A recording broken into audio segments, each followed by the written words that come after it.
Although this is a panel about proliferation, I'm not an expert in proliferation, but as Ellie said, I spent 2.5 years as our deputy ambassador and then acting ambassador in Iran, dealing every day with the Iranian regime, negotiating with the Revolutionary Guards, trying to make sense of this extraordinarily complicated country. Professor Cordesman has set out a number of areas of uncertainty, and when Dr. Levite introduced me first off, he said I could shed some light on Iran. I think what I'd rather do is just try and give a sense of how difficult it is to shed light on that particular regime. I remember when I started in Iran, in my first few weeks, there was a very senior Ayatollah gave the sermon at Friday prayers at Tehran, the big Friday prayers. And he was vicious about Britain. He accused us of war crimes. If I remember correctly, he said our babies were ugly. And it was a really extraordinary and strong attack on the UK.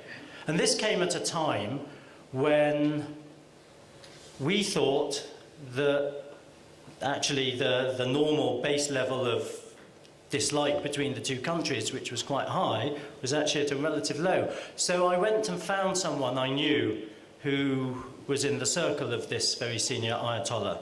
And I said, how is it that, that the Ayatollah decided to make this stinging attack right now? And he said, oh no, you've misunderstood. You shouldn't have listened to what he said. You should have noted all the insults he didn't use. And that, for me, is just a nice example of quite how complicated and opaque the Iranian regime is. When I was there, it was the period when the enrichment facility at Natanz was exposed, and it was the period when we started effectively down the track we're now on, which is the dual track. The option, holding out two options, really. One option, which is if Iran comes back into compliance, wins back international trust, changes course on its nuclear program, then there is the prospect of normalization. And if Iran does not, then we exact a growing economic cost on Iran. Now that was 6 years ago that we started that policy. We're now 6 Security Council resolutions down the line, and evidently the policy hasn't yet worked.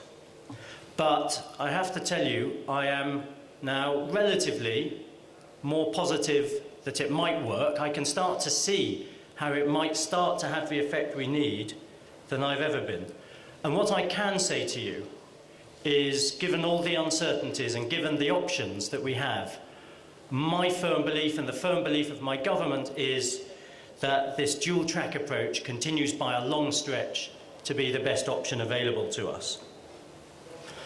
Let me start by just setting out the impact of sanctions, because I believe one of the surprises of the last year, 18 months or so, has been that sanctions are starting to have a bigger effect than I think a lot of the skeptics thought. Oil production, for example, is down.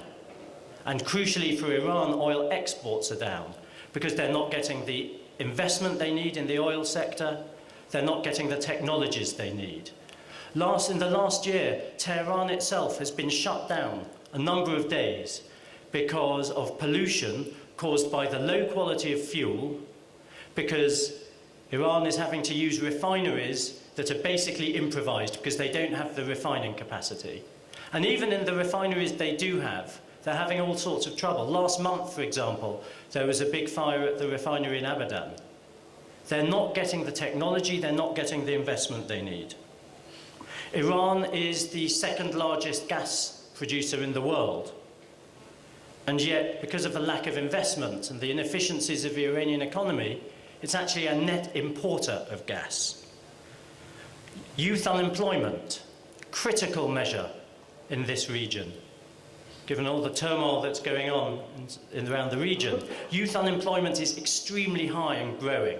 By some estimates, 30% or more. Inflation is shooting up. And electricity, the price of electricity in the last year has gone up 170%, or gas by over 400%. So the key message there is the Iranian economy is in real trouble.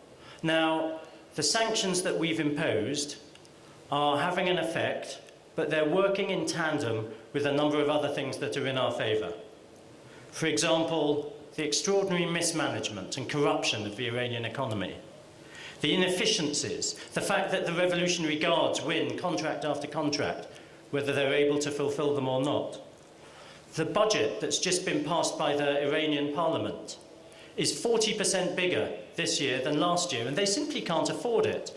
And there's a huge part of the budget, in its last draft, 25%, which is just attributed to miscellaneous. Now, I'm sure that every government in the world would love to be able to have a quarter of its budget attributed to miscellaneous, but it's a measure of how extraordinarily badly the Iranian economy is managed. Working against us is the fact that the oil price is as high as it is, because the Iranian economy depends on a healthy flow of oil money. It needs that money. It needs that money to pay the huge payroll vote, all the Basij, for example, all the people in the bloated state enterprises. It needs that money to make constant subventions to the Iranian public, and it knows the majority of that public would like nothing more than a very different sort of regime which respected their rights, which respected their democratic choices. And whether it makes those subventions to the people through subsidies or through cash transfers, as it's now doing, this is a government and an economy that desperately needs huge sums of oil money flowing in. So I do believe that sanctions can have an impact. Now, the two questions we need to ask are these. First, can sanctions have a sufficient impact? And secondly, can they have an impact in time? First of all, can sanctions have a sufficient impact? It's quite possible we might never get the Iranian regime to take a strategic decision to completely change its nuclear program. But what we've seen in the past is, under sufficient pressure, the Iranian regime will change course. And in my experience, you don't necessarily know you're succeeding till they actually change course. It's like throwing pebbles into a pond. You don't know how much impact you're making until one day a pebble comes out of a pond.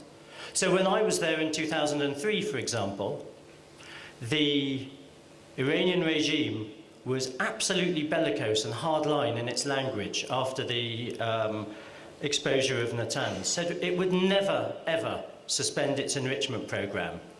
And then one day it did. The same was true at the end of the Iran-Iraq war. There were posters, big murals up in every town, in every village in Iran that said, "Death, death, death until victory."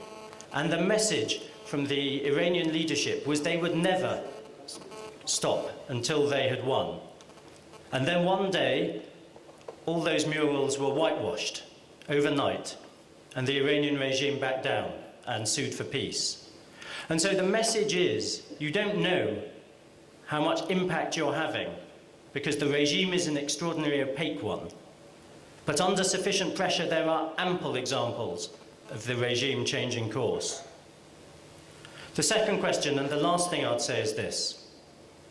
Can we have an effect in time? And this is obviously the key question, because the Iranian program marches on, the enrichment continues, and it is a worry, and we don't have infinite time.